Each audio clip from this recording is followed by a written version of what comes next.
សំលេងត្រកខ្មែរ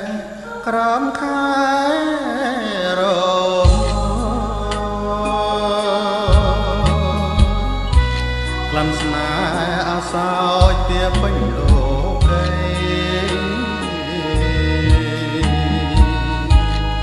កាបាន2ឆ្នាំ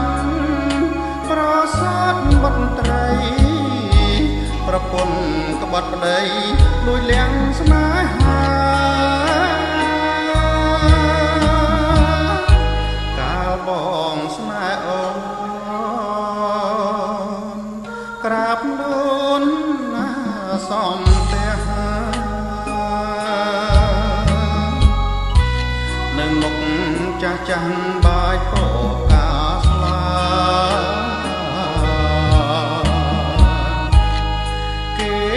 ស្នេ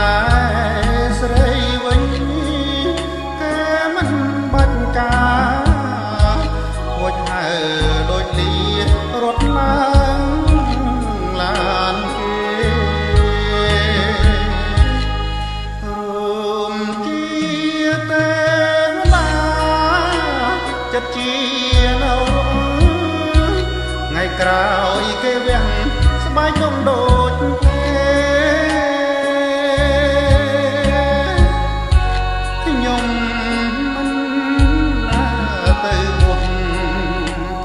លេបណាំទេចាំមើលស្រីស្នេហ៍ចិត្តចាដល់ណា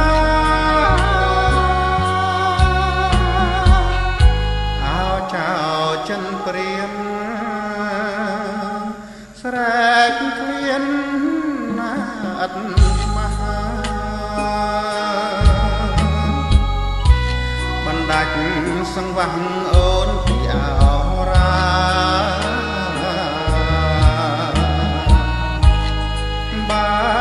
រូ